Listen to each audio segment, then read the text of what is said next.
Hey guys, Taki Cat, and we're going to be covering Legion leveling, which is actually really exciting, so this might take a little while to get through everything, but bear with it.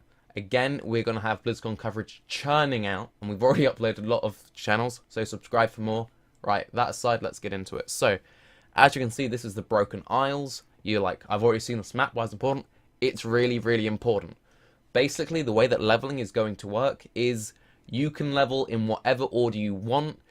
Basically, the way it's going to work is your character doesn't scale, the world scales to you. So you never getting weaker or stronger, everything changes to you.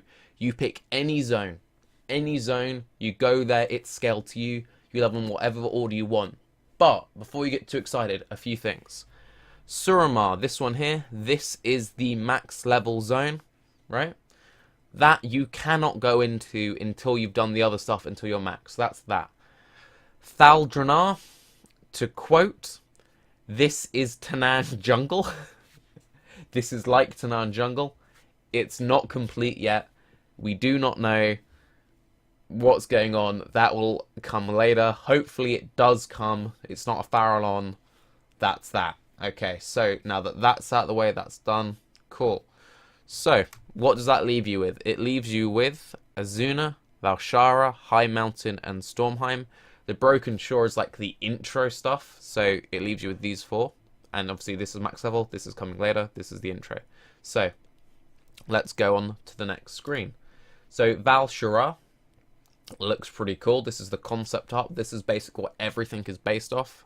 In here we have the map of it. It's the zone on the far left.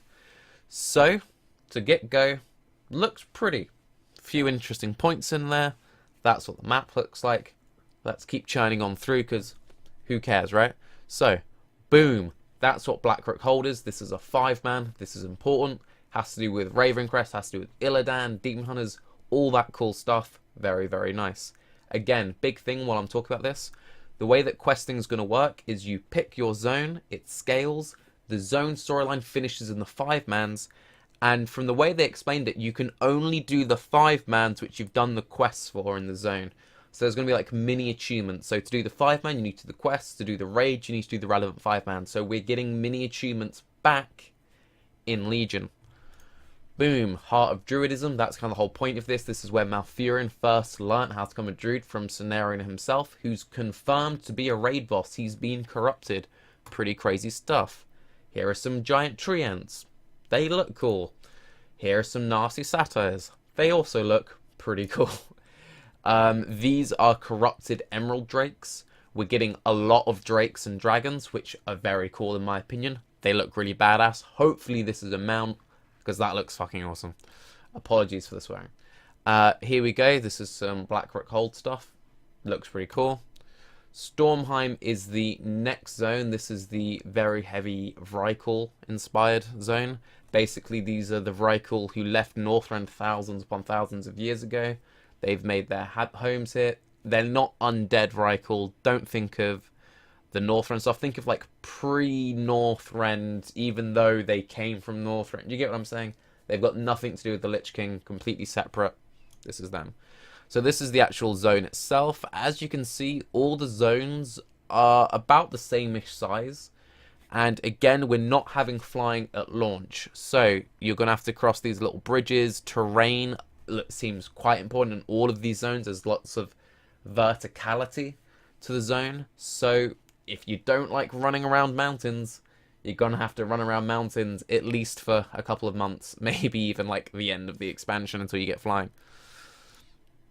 So this is, you know, the kind of architecture you're looking to see. This is the God King. Now, the God King is going to be like the main antagonist of this zone.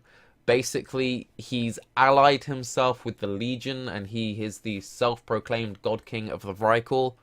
Apparently, there's like Vrykul, which like the standard dudes, then like Ascended Vrykul, which are the 5-man in heaven, Valhalla, Odin. Different kinds of Vrykul, right? So you got like the Vrykul led by the God King, and then you got like the Ascended Heaven, basically Vrykul. You also got Helheim, which is basically Hell Vrykul. This is an example of a Vrykul which is into like cultism and rune magic. Apparently this is like a big thing. Zealots. We saw this guy's model in the Ascended Vrykul as well. So the Ascended Vrykul aren't all good because, I mean, you look at this guy, he looks kind of evil. I don't know if it's the skulls, the glowing red eyes, or the dagger covered in blood, but I kind of get a bad vibe off him. So just because the Vrykul are Ascended, it doesn't necessarily mean they're holier than thou, because this guy clearly has a few issues. Go ahead, this you can see is the God King, and it may not be too clear, but he's already got some fel corruption in him. This fist here is all fel infused and demonic. His weapon's got the green eyes, green eye on shoulder pads. So you're starting to get the Legion influences, but one thing you've probably noticed is with the previous zones we've looked at, it's not that Legion heavy, if that makes sense. So you've got like the Broken Short, which is heavy, heavy Legion, and then each zone has its own core theming with some Legion influences, but not loads, right? So it's not just going to be Hellfire Citadel for like a year or whatever it is, and then demons, demons, demons. It seems we're going to have a lot of variety, and frankly, that is amazing in my eyes. So here's a closer look at him. You can see there's definitely some demonic taint going on there. Pretty cool. And we're getting a new Dragonflight. Now, they said these are the Stormflight, and it's a new flight. I don't know if this is like a new flight is in Bronze Dragonflight, that kind of level, or it's just this is a new kind of dragon. Maybe they're a self-appointed flight. Maybe they're a weird mix match of other things. But either way, they look pretty cool. It's probably going to be a few mounts. Yeah. One other thing, though, which I'll mention is when I was going through all the screenshots and watching the virtual ticket, I noticed the Kata Drake model in the background. So it seems that we're going to get like a weird mix matching of Cataclysm-esque dragon models, because those are quite underused with the new models that you saw on the Corrupted Emerald Drakes. So here we go into the next zone, and again, exactly what I was saying. Mostly, it's its own kind of area with just a little bit of Feltain, yeah?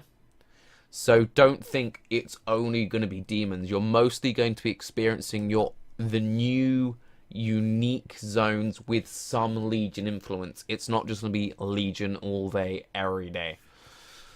So, boom, this is Azshara's Vengeance. A very cool thing about this screenshot, which was confirmed on the panel stage, that actually made the guy go back to show the screen. This was taken completely in-game with no crazy add-ons. This is the new view distance. Apparently it's like 300 times better. This is crazy good view distance. Apparently they've done big things to the way the game renders, and hopefully it just runs smooth and people with crazy machines can like view the entire world. But yeah, that's pretty cool. That's all view distance. So Azshara's Vengeance, basically pre-Legion. This is like just after one of the Ancients, when Azshara and her close followers got turned into Naga. She decided to completely destroy this place. This was apparently like this kind of like remaining Night Elf civilization post the events of War of the Ancients, and she was pissed. And she just cursed and corrupted the whole place, and this is just what's left of it. And again, this is all like pre-Legion, according to what they said on stage, unless they, you know, said something wrong. So, in here we have remnants of the blue Dragonflight, and we're seeing again some old Drake models. If you look in the background and you look to the side here, it seems to be a mixture of like Wrath and Kata Dragon models. They're using a lot of that old stuff which wasn't overused before. Maybe the new Stormflight is kind of like blue dragons plus some other stuff, and now they're this. Basically, after the events of Deathwing killing nearly all the blue Dragonflight in the lore, a few people came here to hide out, and apparently they're doing okay for themselves, so can't really blame them. We don't know if they're good guys or bad guys, but there will be blue Dragonflight in this new area. So, this is being called the Manshi. It's a spectre, and it is a man. So apparently this is what male Night Elves turn into if bad stuff happens to them. They turn into a Manshi or a spectre, not a Banshee. Pretty cool stuff. I'm loving these like almost Illidari-esque tattoos. Very Egyptian feel with the jewelry and stuff. Looks cool. So again, this is all Azshara's Vengeance stuff I'm showing you. So these are like the behemoth. We're getting loads of new Naga models, and yeah, this is a pretty big dude. A lot of Azshara's Vengeance. I don't think we're going to have Azshara herself, but we're going to see all of her crazy minions and monsters, and it looks pretty cool. We are having a 5-man called the Eye of Azshara, so we're probably going to get way more in-depth on these crazy monsters in there. So they've redone the Naga models because obviously we're going to be seeing a lot of them. You kind of want to high-res them, and it's pretty good looking. The teeth especially, they were the main thing I noticed. I like the way the little scales will pop and everything. And yeah, it looks cool. Good job, Blizz. Good job, art team. This is apparently there's like a sea giant kingdom, and this is one of the kings of the sea giants, and here you can see a little human for scale. They're pretty big, they look mean, they look cool. He's got some nice swag earrings. Nice touches everywhere with, you know, the octopus, the shark, you got these people struggling. Really, really good job. Hopefully it looks that sexy in game. Again, more sea giant models, not as fancy as the last one, but still pretty cool. You can see he's made like a giant shoulder pad out of a boat. Pretty cool. Looks like they've kind of used the orc model to some extent in the face. It kind of reminds a little bit of the hulking terrors that we saw in Hellfire Citadel, but nah, they seem to have changed the model around enough. Although I will say that these hands kind of look like plate gauntlets from the way they sort of flare out. But anyway, it looks cool. We're getting giant sea giants. Humongous. We're getting giant things. This is the Wrath of Azshara. This is a female. And yeah, I'm guessing this is going to be like the end boss of the Eye of Azshara 5-man. Either that, it might be like a world raid boss, but apparently this is meant to be huge. Apparently, like, it looks like it would be big. And apparently it seems to be like really, really big. So imagine some kind of raid boss or something. Again, pretty cool stuff. And the way that the face looks, this is an interesting news kind of. I don't believe we've seen that kind of a face before. So it seems like a weird mix of like old god plus sea creaturey stuff. It's new basically. I'm a fan. Cool beans. Weird eye thingies. But yeah, cool, right? So here we have some concept art of it. Pretty swag. And then we go on to High Mountain. Now High Mountain is apparently the biggest mountain in WoW. So grats, it is indeed a high mountain. This is where the Taurens will be chilling out. And there will be 3 Tauren tribes. They were once all a happy band, but stuff started to go wrong, and now they're all going their separate ways. There's a big bad guy who stole their ancient heirloom, and now all the tribes are kind of bickering amongst themselves, and it's just not a good time. So, here we have the Drogbar. These are the antagonists of this zone. Apparently, they were Neltharion, aka Deathwing slaves, and they're very shamanistic in nature, and despite their brutish appearance, are actually incredibly cunning and intellectual creatures with a very strong alignment to the elements. These are the High Mountain Tauren. As you can see, they've got like cool moose antlers, and they will like carve stuff into their antlers which show different clan symbols. So you'll have different clansmen wearing different cool, well not wearing, but with different carved headpiece. So pretty cool, right? Boom. This is the king of the Drog guys, and he's going to be the guy we keep seeing. Pretty sure he's going to be a 5-man boss, and yeah, he's the one trying to reclaim the land by stealing the Tauren artifact and splitting up the tribes. Naughty, naughty man. These are another one of the Drog bars. Again, it shows that they've got a slightly different physicality, bodies. They've got a different kind of body. Even when I paused, I couldn't get that word right. So yeah, pretty cool. It seems like we're getting an interesting mix of the models. This is a theme you'll notice as we go forward. You're going to have like the standard model, the slightly more withered model, slightly bigger model. Yeah, it's variants. It's better than just recolors. So, we're getting moose and bubba moose, or calf moose. They look pretty cute. Cool, right? Going ahead, this is kind of some more concept art. They wanted this very cool sort of autumnal feel. Really nice pine trees, really nice colours. Good job, art team. I mean, you know, what can I say? The art is always fantabulous. So, this is Suramar. This is the 110 zone. This is also a raid. It's basically the giant night elf city. And these night elves, they had their own kind of like Lightwell, and they were dependent on its magic use. They made a giant barrier around the entire city because they were convinced that with the War of the Ancients that demons overrun the entire world, and they were protected by their power and their arcane pool. But as you expect, they became addicted to it. The arcane pool corrupted. It's now a Nightwell, and the whole city is shrouded in darkness. And apparently this is the biggest city we've ever seen in WoW, as the entire zone is in of itself a giant city. Now, one thing to stress, this zone isn't finished yet. They said it's not finished yet. And the other zone that I showed you at the start also isn't finished yet.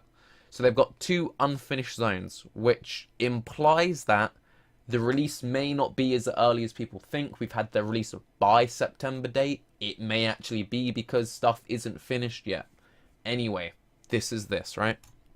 So here's the map of it. Looks pretty cool. Again, there's a little bit of Legion influence. The Night Elves, the ruler, took down the magical shield as they thought their only chance of survival was to ally themselves with Gul'dan and the Legion. So this is why it's one of the first tier raids, and you will be fighting both the Night Elves and the Gul'dan with some Legion influences. Although, big point, the raid is a Night Elf raid with 1 or 2 Legion bosses, not a Legion raid. Again, keep this thought process in your mind.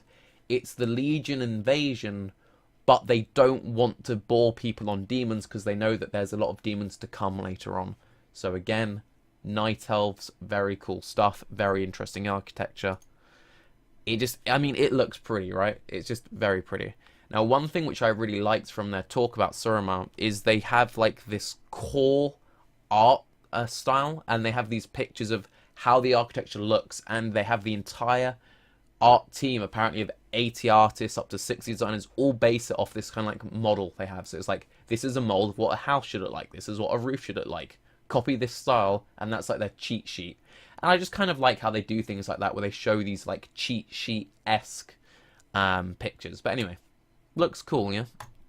So this is the Nightwell itself I was talking about earlier, and this is going to be the center of the raid, so we work our way up. Pretty cool. Looks pretty cool. Yeah.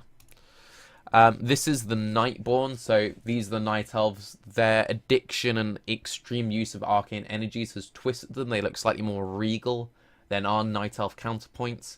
They are so powerful, and again, they don't have any druidic nature. These are purely arcane guys, but they're so powerful they can conjure their own weapons and armor.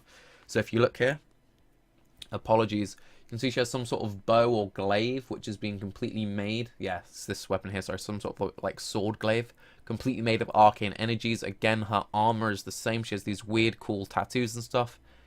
It's pretty cool, yeah. And again, this sort of gold jewelry and armor you saw on the Spectre earlier, that was the Manchi. You can see it all ties in quite neatly. I get a very strong sort of Egyptian-esque vibe off it. Big fan of this art style. I think, you know, amazing.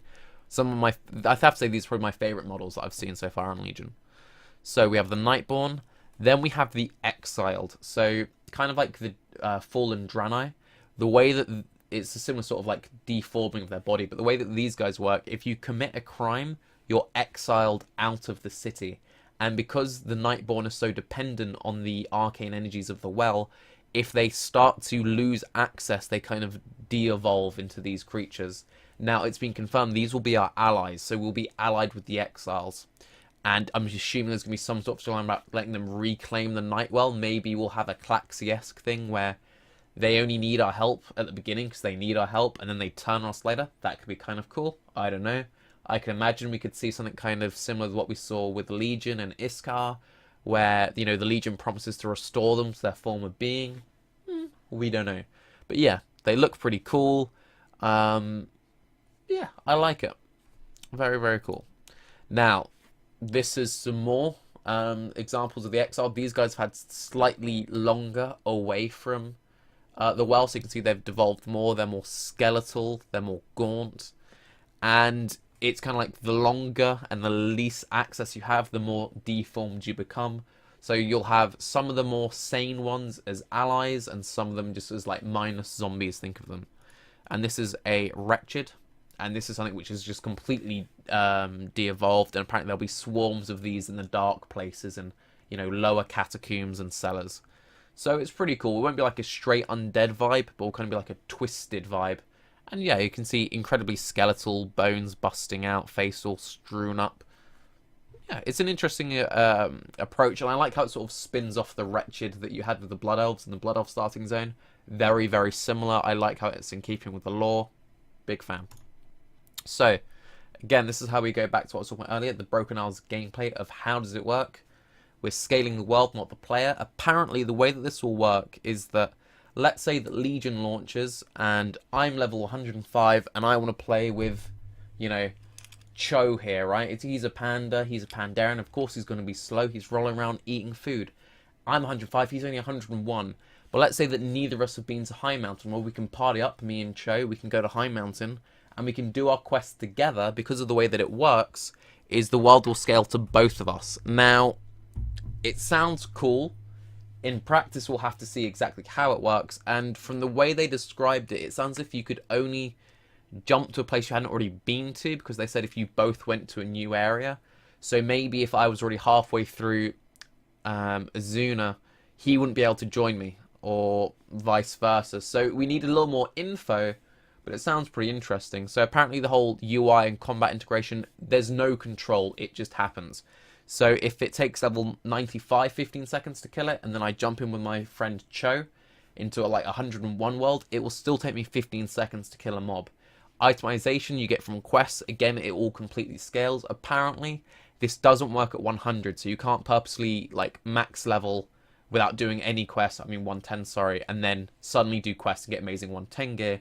But I imagine you could do this at 109 and cheat the system a little bit that way. We don't know. Apparently from upscaling our artifact weapon, that's going to keep us ahead of the curve, and that's how we're going to get our level progression. So even though we've gone from like 100 to 101 and we haven't actually gotten any more powerful, because of the way the scaling works, the weapon is what will make us feel more powerful.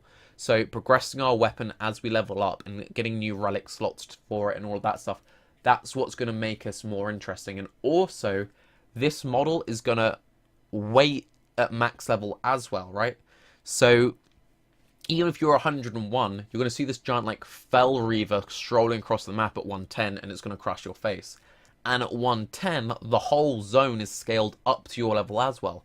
So you're never going to be able to face roll content. It's always going to be either above you or the same as you, which is an interesting approach, and we'll have to see if people like it or not. But it's interesting and it's new, so big thumbs up from me. So again, the end game, something I just sort of hinted at there. The goal for Legion is the best of both worlds. Keep player agency, free-form gameplay but a sense of purpose.